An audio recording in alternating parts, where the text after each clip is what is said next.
Hola, j'espère que vous allez bien. On se retrouve dans une nouvelle vidéo. Aujourd'hui, on est déjà à l'épisode 2 de Hybrid Athlete, donc de ma série de vidéos où on fait à la fois de la musculation et à la fois de la course. Aujourd'hui, c'est un épisode aussi qui va parler du running surtout, mais dès la semaine prochaine, il va y avoir énormément de vidéos de muscu puisque je vais dans une salle où il y a peu de place, donc je vais pouvoir filmer tranquillement. Mais déjà, bienvenue à tous ceux qui découvrent la chaîne. Donc pour ceux qui ne le savent pas, je m'appelle Claire, je pose beaucoup de contenu sur le sport, la nutrition, tout ça. N'oubliez pas de vous abonner, comme ça vous ne manquez pas toute la série et même les autres vidéos. Mais aujourd'hui, c'est un jour un petit peu particulier parce que je vais courir 10 km pour la première fois. Donc je vous avoue que, enfin, j'ai pas vraiment peur. Je suis plus excitée de courir 10 km. En soi, c'est pas vraiment la toute première fois que je cours 10 km parce que, ne me demandez pas pourquoi, mais il y a encore la vidéo d'ailleurs sur ma chaîne, je pense, un jour, j'ai pété un câble pendant le Covid à force d'être enfermée et tout, et du coup j'ai couru 10 km dans ma rue et j'ai fait des allers-retours comme ça fait énormément d'allers-retours, je sais même plus combien, mais voilà, je sais qu'il y a toujours la vidéo, je crois qu'elle est en anglais par contre, et franchement, en fait, je pense que c'était dur parce qu'au bout d'un moment, quand tu changes pas de route, c'est très pénible, et surtout je suis tout le temps les changements de côté, donc c'est pas ouf. Et il me semble, oui, que j'avais fait une course de 10 km à Paris au bois de Vincennes. Je sais plus du tout pourquoi je m'étais embarquée dans ça, genre j'ai aucun souvenir de la raison de qu'est-ce qui m'a pris d'un coup à me dire je vais courir et ensuite je vais faire une course. Je pense que c'est parce que je m'entraînais beaucoup pour les tests BP, les tests pour être coach sportif là, et du coup je m'étais mise à la course, tout ça, et donc je m'étais dit bon, tant qu'à y être, je vais m'inscrire à une course, mais je me souviens plus pourquoi. Il me semble que j'avais fait un vlog. J'espère surtout que, alors pour l'instant sur toutes mes courses, et on en parlera après, mais c'est pas mes muscles qui me posent problème, c'est à dire que je peux vraiment continuer à courir, j'ai pas mal aux jambes, pas mal aux chevilles, rien, mais je pense que ce qui va me peser un petit peu au bout d'un moment, c'est le souffle, la fatigue, tout ça, que on va voir. Honnêtement, j'ai pas d'objectif de temps, de vitesse, donc je sais très bien que j'ai pas à faire mes 10 km dans un cadre précis. Du coup, ça c'est mon long run de la semaine, et en fin de semaine, au final, j'aime bien avoir le dimanche juste 5 km à courir parce que je sais qu'en fin de semaine, je peux avoir la flemme, je peux être plus fatiguée et tout ça, alors que bon bah sur ma semaine, c'est pas grave si je fais quelque chose de plus long. Enfin, en tout cas pour l'instant, c'est ce qui me va. Mais on va faire ça. Donc là, je vais me faire mon petit déjeuner. Je pense que je vais faire des toasts. J'ai vachement mangé hier. Je sens que je vais avoir mes règles parce que j'avais hyper faim. Bon, j'avais fait du sport et tout aussi, mais hier j'avais vraiment envie de manger tout chez moi, tellement j'avais faim. Donc j'espère que ça va pas trop me peser aujourd'hui. Bon, update, il n'y a plus de toast. J'étais persuadée d'avoir des toasts et je suis dégoûtée parce que sinon j'aurais fait du chia pudding la veille. Mais du coup, on va faire un porridge aux fruits rouges.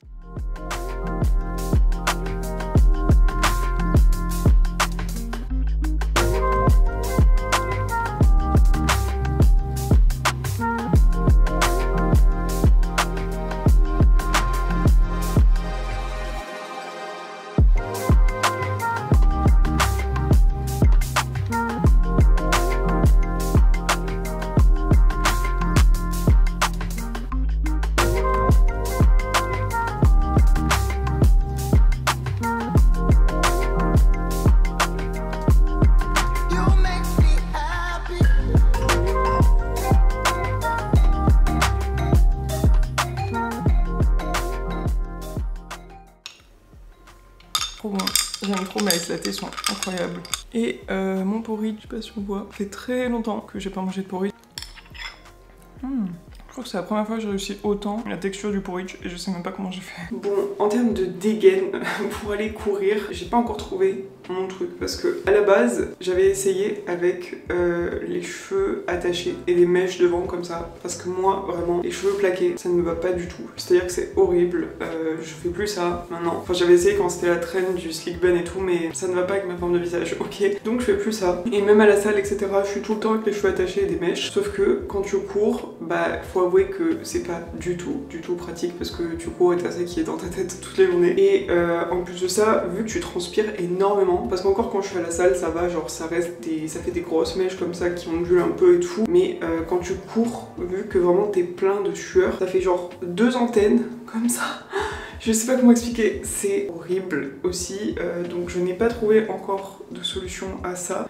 Bon, les cheveux lâchés, va sans dire que c'est mort. Donc la dernière option, je vois qu'une option, c'est mettre des casquettes. Donc moi j'ai plein de casquettes vraiment, et j'ai mettais d'ailleurs beaucoup à la salle. Je pense que j'allais quasiment une séance sur deux avec ma casquette, sauf que bah forcément vu que tu transpires, à force ça fait une bande sur ta casquette, et j'ai essayé de le laver, genre même si tu le laves direct, même si tu mets la machine, tout, bref ça ne part pas parce que ça décolore les casquettes et tout. Donc de 1 c'est pas très beau, et de 2 bah ça me fait chier parce que bah, ma casquette qui était trop bien de base, à la fin elle est niquée. Donc je pense qu'il faut que j'achète, je sais pas si ça existe, donc dites-moi dans les commentaires si vous connaissez une marque de casquette. Je pense qu'il y a Nike, peut-être Lululemon, enfin je pense vraiment des marques de sport, de casquettes qui sont dans une matière que je puisse laver, genre que je puisse mettre à la machine à laver et tout, et comme ça bah ça fait pas de traces et tout, enfin qui ne retiennent pas la transpiration parce que sinon c'est pas possible. Donc écoutez, pour l'instant je pense qu'on va faire avec ça. Ah si, dernière option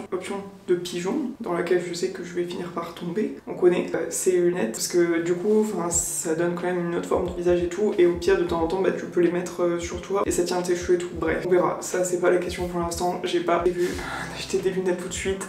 Mais je pense que dans tous les cas, même au-delà de ça, j'en aurais besoin parce qu'il y a énormément de soleil dans le sud, et quand il va commencer à faire chaud, c'est-à-dire très bientôt, hein, on le sait, réchauffement climatique, en mars, je pense qu'ici on va avoir des 20 degrés dans la journée. Pour le make-up, c'est pareil, je pense, je me suis maquillée une fois quand je suis allée courir. La plupart du temps, je me maquille pas, parce que bah, enfin, tu transpires, tu cours, et j'ai remarqué en plus, enfin quand je reviens, alors je sais pas si c'est de la pollution, je pense que j'ai un mix des deux, mais t'as la pollution sur ta peau, plus du sel, vu que t'as beaucoup transpiré. Donc honnêtement, aucun intérêt à mettre du fond de teint, tout ça. Mais d'un autre côté, j'aime bien, enfin c'est comme quand, alors perso quand je vais à la salle, je suis maquillée quand même la plupart du temps, parce que genre c'est le matin, je me prépare, je vais à ma séance et ensuite je reviens puis basta. C'est un grand débat le maquillage, je sais. Enfin moi je me prends pas la tête avec ça, je me prépare comme si je me préparais pour ma journée et ensuite je vais à la salle. Mais du coup pour courir je sais pas, mais je sais pas, aujourd'hui j'ai envie de me motiver, enfin moi ça me met dans un bon mood, ça me motive grave d'être juste un minimum fraîche quoi. Je vais faire du sport. Donc je pense que je vais me maquiller, et après je vais faire très simple, genre je vais mettre de l'eyeliner, du mascara. Mais ouais, dites-moi les filles qui courent, vous faites comment? Vous n'avez pas maquillé, vous avez maquillé, vous mettez des casquettes, vous faites des tresses, qu'est-ce que vous faiaites? Parce que j'ai pas encore vraiment trouvé à 100% ce que je veux faire comme ça, et je sais que c'est important quand tu vas faire du sport, moi je trouve, d'avoir ton petit rituel, de te préparer et tout. Alors pour la muscu, enfin je suis habituée, mais pour la course pas encore.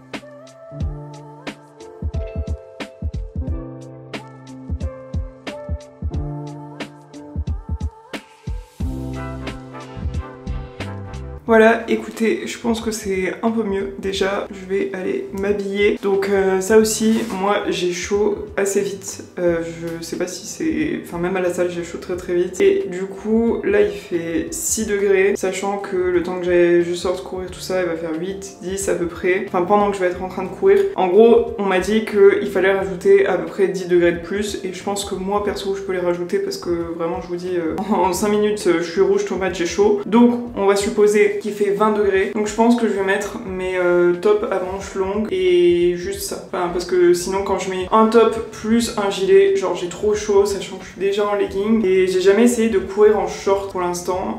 Mais c'est vrai que short, je pense que ça peut peut-être me refroidir, enfin me donner moins chaud, mais je sais pas. J'ai pas encore décidé si je sortais en short en plein mois de février. Enfin j'ai peur d'avoir froid, mais bon. Demain il fait 20 degrés ici. Je vous l'avais dit, genre même pas besoin d'attendre le mois de mars, il fait déjà 20 degrés un jour en février.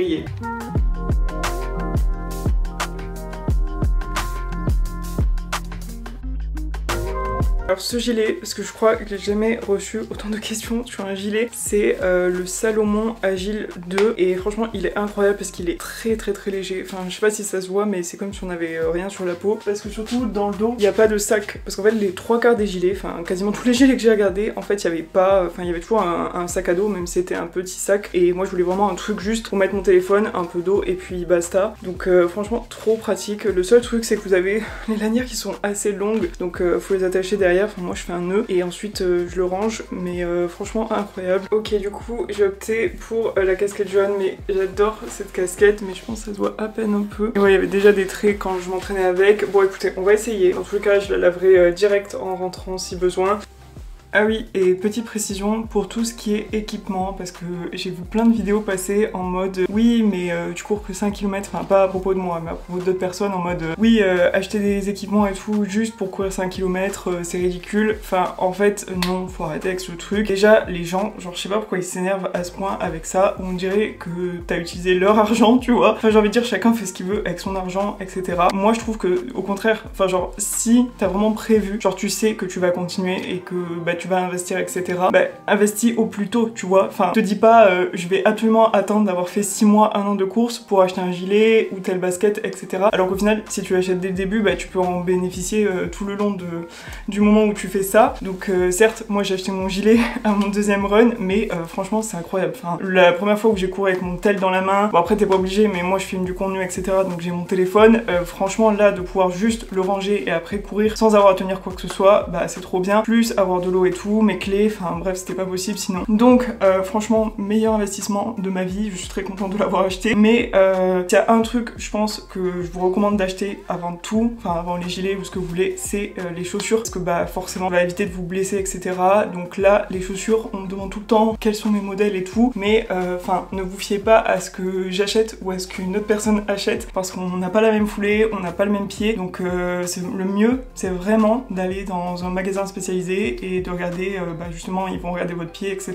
pour vous conseiller telle ou telle chaussure. Enfin moi je suis pas vendeur de chaussures de running, donc je pourrais pas vous conseiller. D'ailleurs même moi j'ai des Hoka et je crois que c'est des carbone parce que j'avais vu qu'elles étaient très très légères et en vrai on va pas se mentir, je les trouvais très très belles. Donc j'avais acheté ces chaussures, personnellement je suis très très bien dedans, elles sont très confortables, j'ai aucun problème à courir avec, mais il me semble que comme il y a quand même, enfin il n'y a pas des plaques de carbone mais il y a des fibres de carbone et ça en fait c'est plutôt pour les sprints ou je crois pour quand on fait un semi-marathon ou un marathon, mais c'est pas des chaussures avec lesquelles on est censé courir tous les jours. Donc même moi dans tous les cas je vais aller dans un magasin spécialisé, je vais leur dire voilà faites tous les tests que vous voulez sur mon pied, etc. Je veux des chaussures pour courir 5, 10 km, 12 km, 15 km de manière fréquente, donc qu'est-ce que vous me conseillez quoi, et qu'est-ce que je peux essayer, tout ça. Mais voilà c'est vraiment personnel les chaussures, mais pour moi c'est l'investissement prioritaire sur vraiment si vous voulez commencer à courir régulièrement, etc. bah, parce qu'à chaque fois ça va jouer sur vos chevilles, vos genoux, etc.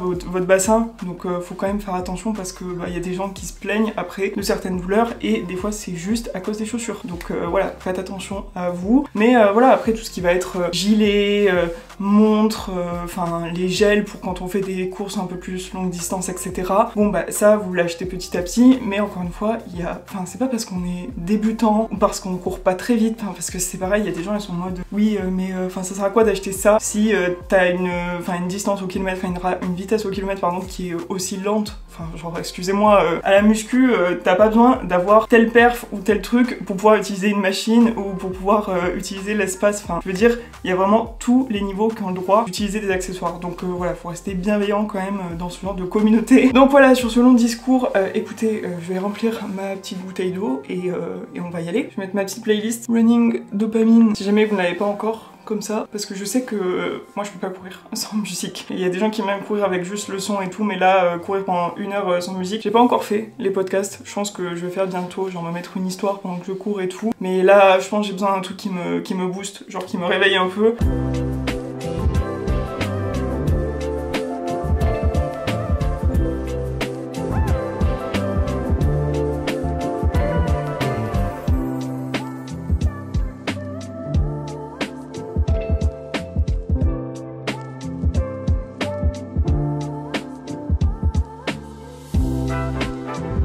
Vraiment, votre échauffement, c'est le truc à ne pas négliger. Je sais que ça peut être rébarbatif à la fin de toujours à chaque fois qu'on va courir faire les mêmes mouvements et tout, mais c'est pareil en musculation. On fait plus ou moins toujours les mêmes échauffements, etc.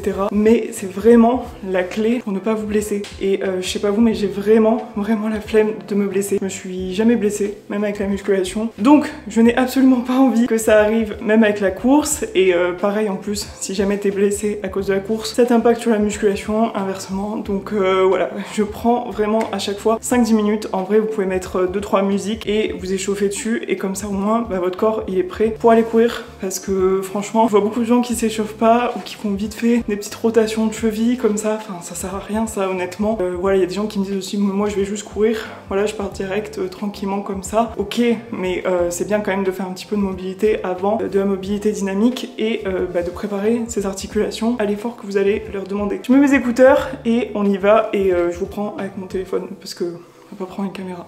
Premier kilomètre, en vrai ça va parce que j'ai pas eu trop chaud par rapport à la dernière fois et il fait trop beau, donc c'est trop cool. En général c'est autour de 3 km que j'aime pas, et après c'est 5, je peux continuer, mais franchement c'est trop cool.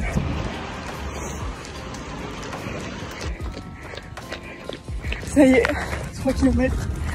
En général c'est entre 3 et 5 que c'est plus dur. Après c'est 5, ça va beaucoup mieux, mais franchement pour l'instant je m'allume pas, je suis rouge, mais genre ça va. Donc je pense que après 5 ce sera plus compliqué. C'est bon, on a fait 5 km, donc on est à la moitié.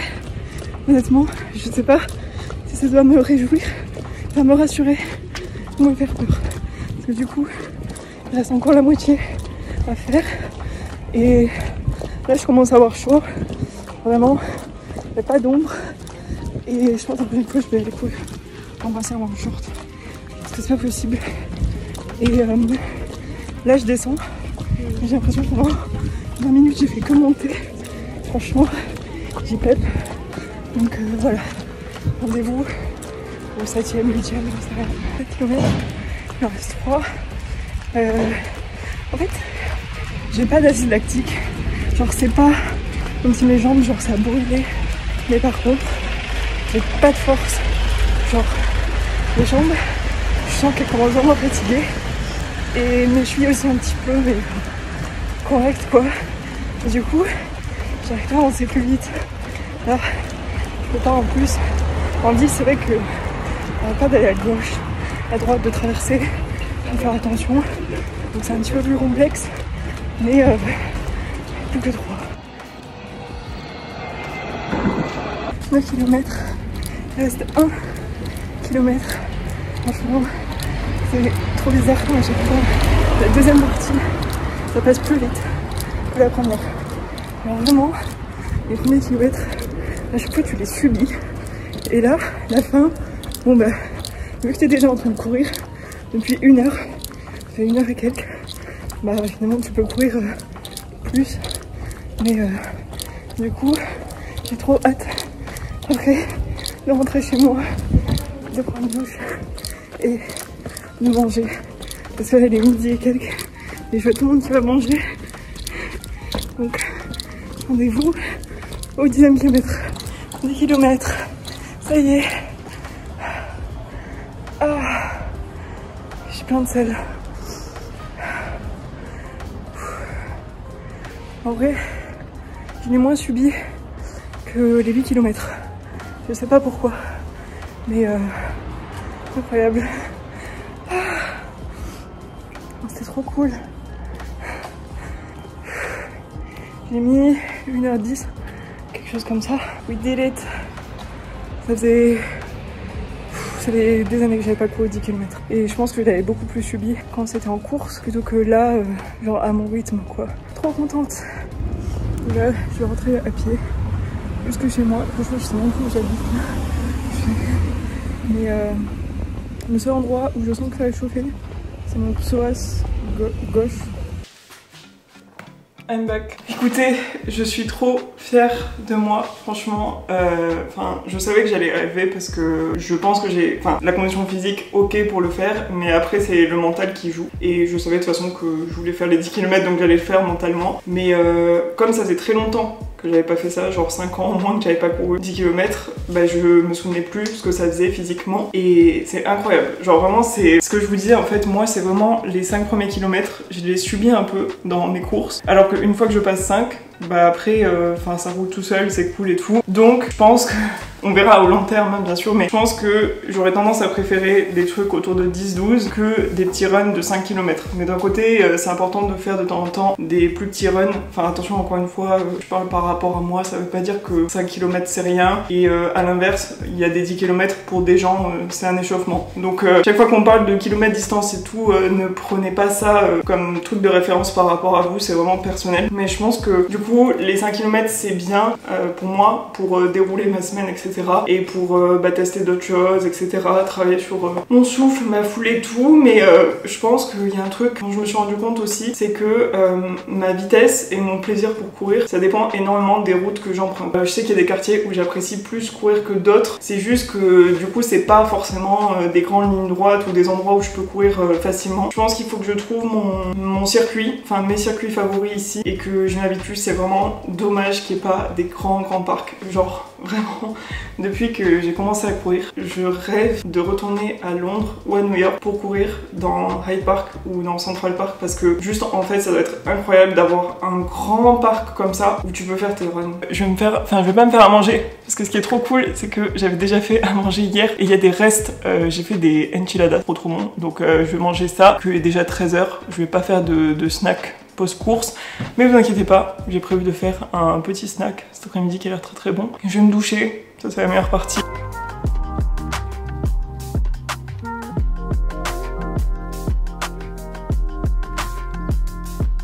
Pour le snack, on va faire une recette que j'ai vu passer sur TikTok. C'est en fait des fraises qu'on découpe en tranches et qu'on met sur une planche. Ensuite on met du yaourt, donc moi là j'ai du yaourt de coco, du beurre de cacahuète liquide, et ensuite on met au congélateur, puis ensuite on met du chocolat fondu dessus et ça fait comme des plaques qu'on peut couper en barres. Ça a l'air trop bon.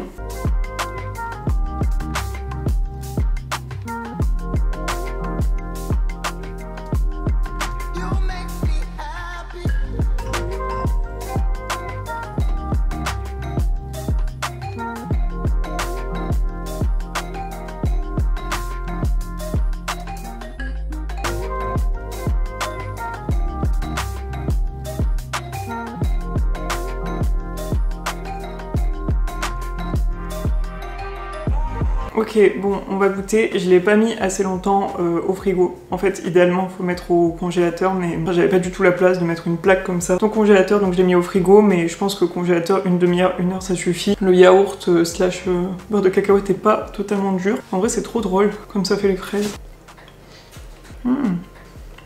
C'est trop bon. Bon, je me suis fait à manger, mais franchement, c'était vraiment rien de fou. C'était des tortellini aux épinards. Et ensuite, j'ai remangé ce snack qui est absolument incroyable. Avant ça, j'ai passé 2 heures à faire du montage, 2-3 heures à faire du montage. Poster la vidéo, donc le Reels des 10 km du jour, etc. Plus prochaine vidéo YouTube ou la vidéo YouTube d'avant. Franchement, à 16 h, franchement, j'avais qu'une envie, c'était de faire une sieste. Genre, j'étais vraiment KO. La course, ça m'a complètement séché. J'étais trop fatiguée. Donc, il y a ça aussi dans le fait de, oui, quand tu t'entraînes en hybride, tu fais et de la muscu et de la course. Bon, il y a des gens qui font beaucoup de courses juste, enfin, qui font que de la course et qui font des kilomètres et des kilomètres par jour. Mais je vous parle pour mon cas, moi aussi. Mais quand tu t'entraînes en hybride, bah, forcément, tu augmentes ton volume d'entraînement. Donc, bah, tu augmentes ton volume de fatigue. Donc, c'est pas du tout la même chose que la muscu, puis c'est pas vraiment le même type de stress, le même type d'effort, etc. Enfin, faut quand même comprendre que ça reste drainant. Donc, maintenant que j'ai mangé tout ça, je vais faire des étirements, donc ça va me faire du bien, parce que ça aussi, en fait, avec la muscu, j'avoue que j'en faisais assez peu, pendant très longtemps, pendant des années même, je me suis étirée à la fin de mes séances de muscu. Enfin, j'ai jamais été blessée, ça m'a jamais handicapée ou quoi que ce soit, au contraire, je trouve même que j'étais plus souple quand je le faisais à la fin de mes séances, mais voilà, c'est vrai qu'il y a un débat dessus, et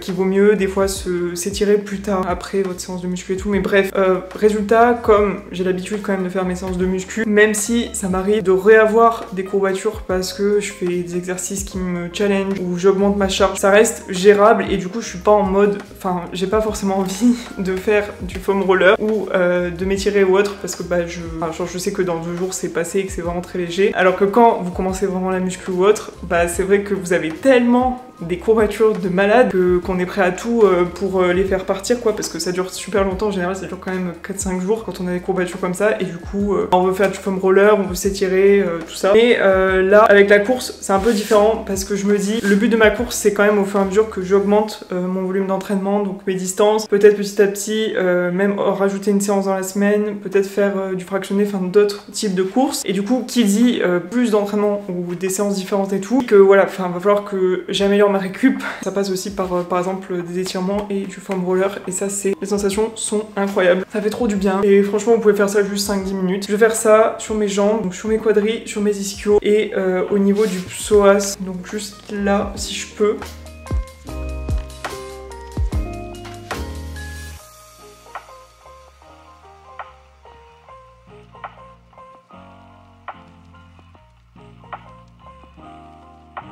Ok, je vais me démaquiller et ensuite, attendez. Qu'est-ce que c'est que ça? Mais mon frère... Mais ma mère elle fait ça au calme trop facilement là. Bon, ça m'a saoulé. Ça m'a saoulé, je vais mettre autre chose. Vous savez quoi? J'ai plein de trucs pour m'attacher les cheveux quand je me démaquille. Et sauf qu'en fait, vu que tout me saoule, je finis par faire un chignon. C'est vraiment pas une blague. Mais les barrettes j'aime bien. C'est simple. Bref, du coup ça m'a fait grave du bien. Ouais, ça fait grave du bien même si ça fait mal, mais il faut vraiment que je m'achète par contre un tapis très très épais, parce que là c'est pas possible. Déjà je vais enlever mes lentilles parce que là ma lentille droite je n'y vois plus. Les gens sensibles, ne regardez pas. Mais écoutez, j'espère que ces vidéos un peu sur la course, le sport, tout ça, ça vous plaît. Et les prochaines vidéos, normalement, ça va être sur la muscu, comme je vous ai dit. J'ai trop hâte. Et plein de gens d'ailleurs qui me disent en DM mais est-ce que t'as arrêté la muscu et tout? Mais non, les gars, je n'ai pas arrêté la muscu, vous êtes fous. Genre, pour le coup, jamais de ma vie, j'échangerai la muscu contre la course. Si je devais choisir entre les deux, bien sûr que j'abandonne la course et que je garde la muscu. C'est toute ma vie la muscu. Là, c'est vrai que, en fait, avec le contenu, enfin, en fait, j'ai tellement de projets en même temps et de travail que c'est vrai que c'est passionnant. Mais déjà, j'arrive jamais à déconnecter complètement. Enfin, c'est-à-dire que je pense contenu H24, je pense Gym Girl, enfin mon programme H24. Là, c'est vrai que depuis la course, Dieu merci, vraiment, je sais pas si c'est la course ou si c'est un effet placebo, mais en tout cas, je ne fais plus d'insomnie.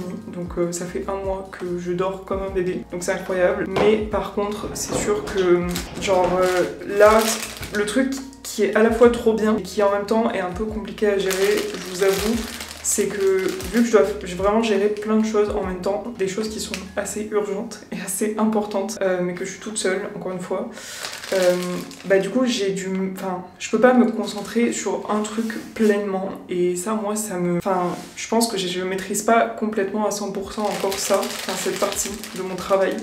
Dans le sens où moi, quand je suis dans un truc ou que je m'investis dans un projet, un taf, peu importe, bah, j'ai envie d'être sur ça à 200%. Et c'est pour ça d'ailleurs que quand je travaillais dans des boîtes et qu'on me faisait faire 1 milliard de trucs à la fois, j'arrivais plus à réfléchir parce qu'il y avait trop de trucs partout. Donc c'est pour ça que j'aime bien avoir un projet et ne faire que ça. Sauf que c'est impossible. Genre vraiment, avec mon travail, ce n'est pas possible. Parce que déjà, il y a la création de contenu, et quand je dis ça, je pense que vous dites que c'est filmer des petites vidéos, des petits vlogs et tout, sauf que, enfin, faut vraiment que je crée du contenu tous les jours sur 1 milliard de plateformes, et que je pense à la stratégie derrière, au visuel, au montage, que je le filme, que je fasse le voice-over, que je l'analyse, parce que voilà, je fais du contenu, mais je regarde ce qui marche, ce qui a pas marché. Il y a des chiffres qui baissent, il y a des chiffres qui augmentent, enfin bref. Franchement, c'est sans fin. De la veille. YouTube, maintenant, vu que je m'investis dans YouTube et que je n'ai pas de monteuse, en soi, je pourrais avoir, je pense, un monteur ou une monteuse, mais pour l'instant, j'ai pas envie. Enfin, j'ai envie de faire le montage moi-même. Je fais rien de fou, mais j'ai envie de garder la main mise sur ça. Vu que c'est moi qui fais le montage, les miniatures, qui cherche les idées, qui écrit le script, qui écrit genre les trucs à mettre dedans, même les conseils, tout, bah forcément, le truc, bah ça me prend une plombe. Genre là, maintenant que j'ai repris YouTube à peu près 2 fois par semaine, ça me prend je vais pas dire 2 jours de montage et tout, mais presque. Donc déjà ces jours-là dans ma semaine c'est mort. Plus aller au sport malgré tout, parce que c'est mon taf et parce que c'est ma passion, enfin mes passions. Donc ça bien sûr je m'en plains pas. Et je sais qu'il y a plein de gens qui ont une vie avec un taf et qui vont au sport aussi. Mais du coup moi je dois me filmer quand je fais du sport, tout ça. Donc forcément ça prend du temps aussi et ça prend des fois de l'énergie. Plus le programme, bien sûr, toujours gérer. Et puis il y a plein de choses que je veux rajouter, mais voilà, quand j'ai pas le temps de me poser des fois 2 minutes, j'ai pas le temps de vraiment me concentrer sur ce que je dois faire pour le programme. Et ça me frustre, ça me tend. Un projet secret toujours avec Gym Girl qui prend plus de temps que prévu, mais c'est parce que c'est quelque chose de nouveau pour moi, c'est quelque chose que j'ai jamais fait, donc un peu plus complexe que prévu. Plus voilà, enfin tout le reste autour, que plein de choses qu'en fait vous ne voyez pas, mais qui du coup me prennent un temps fou et me prennent de la charge mentale. Et du coup des fois je ne sais plus où donner de la tête, mais je m'en plains pas, genre c'est moi qui l'ai choisi et je kiffe et tout. Mais quand t'es toute seule, genre je vous le répète, je le dis à chaque vlog, mais vraiment genre moi c'est pas que je veux pas déléguer, au contraire, genre je n'attends qu'une chose, c'est de pouvoir déléguer. Mais je peux pas déléguer avec une personne que je vais voir genre tous les 36 du mois, je vais payer en freelance vite fait. Enfin, si je prends des gens, je pense que j'ai vraiment envie de prendre des gens qui soient investis à fond et qui travaillent à fond sur mon projet, parce que pareil, quand tu prends des gens qui sont un peu éparpillés partout, à la fin, voilà, c'est ce que je vous dis, tu peux plus te concentrer. Donc plutôt que des gens qui sont à fond sur ce que je fais moi. Mais du coup, qui dit ça dit une entreprise, pas auto-entrepreneur, donc une vraie société, et un CDI et des salaires. C'est plus compliqué, enfin ça coûte beaucoup d'argent, donc tout ça c'est encore un autre débat. Mais voilà, juste pour redonner mon état d'esprit.